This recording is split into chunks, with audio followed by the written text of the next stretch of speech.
Hello everyone, it's me Varus, and in this video I'll be giving you a full update on the US, the weather, the short-term weather, long-term weather, and what's currently going on right now.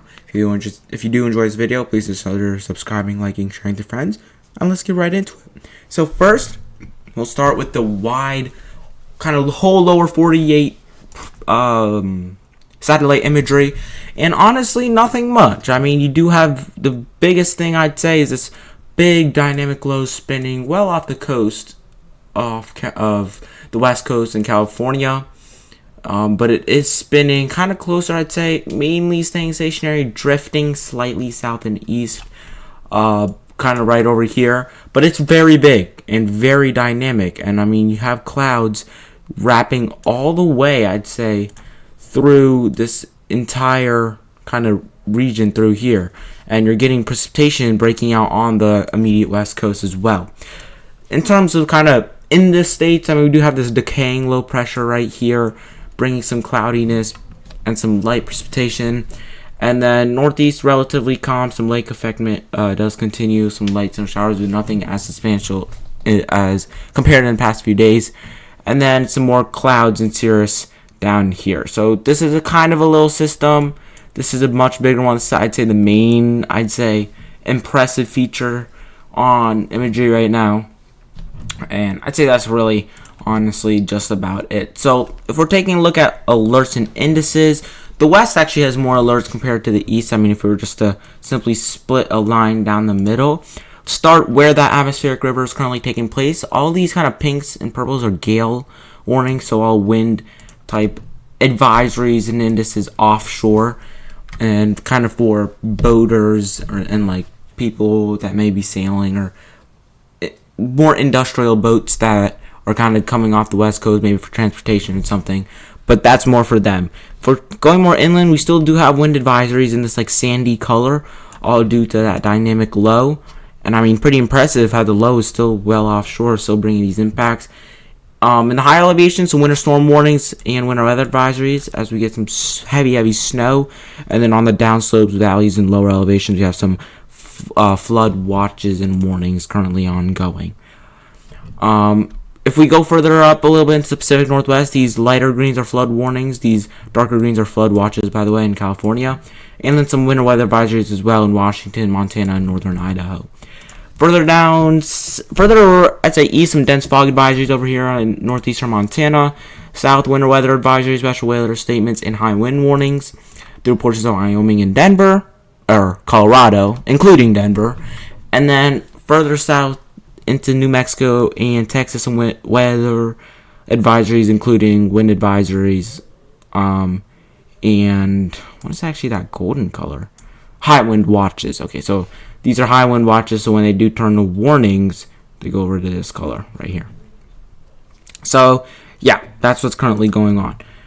If we do kind of go further south and east through Louisiana, also some wind advisories, and then up in the northeast, here's some meandering lake effect indices, including lake effect snow warnings, winter storm warnings, and winter weather advisories for Erie, south of Buffalo, and portions near Watertown in New York. And then actually in northern Maine, we have some cold weather advisories as the departing trough is still pretty potent up here, leading to colder temperatures throughout those regions. Honestly, through the entire, I'd say, if you're east of this line, some pretty chilly temperatures, but the coldest much further north into northern Maine. So let's kind of look at that. So it's actually honestly cold throughout. It's honestly cold in the northeastern part of the U.S., if you're north and east of this line right here, okay, just using the 540 line. But yeah, I mean, it's still getting down though, pretty nice, but that's where the coldest temperatures are. Further south, it's just near freezing. But you will see as we go through the temperatures, you get another reinforcement of cold coming this weekend, okay, as we're not quite to the weekend, getting there.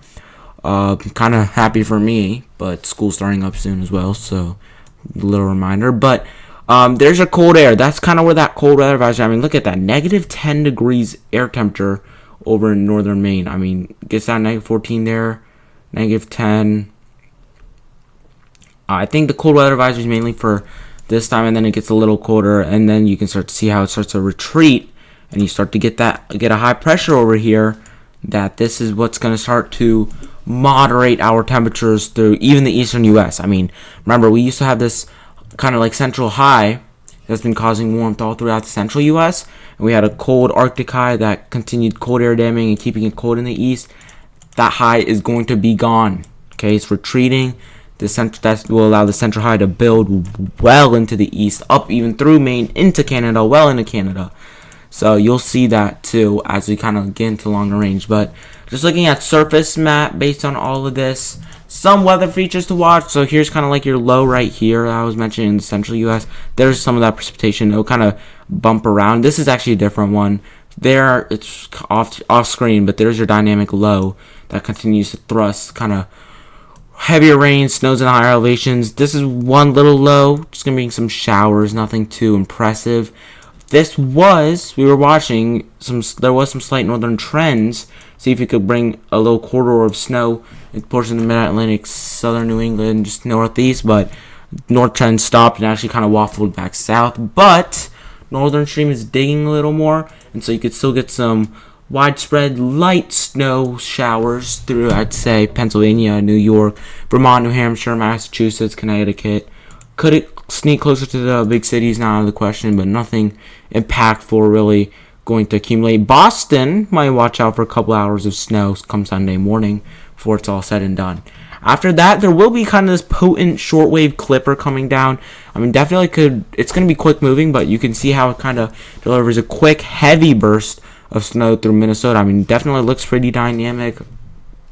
So this could definitely drop, honestly, up to 3+ inches in these areas, just given some dynamic. But you can see how it starts to kind of fall apart by the time it reaches the north and east. And then you can see how this trough kind of goes like this, how the jet stream goes like this. Clear evidence of a high building right in here. So yeah, that's what we're watching.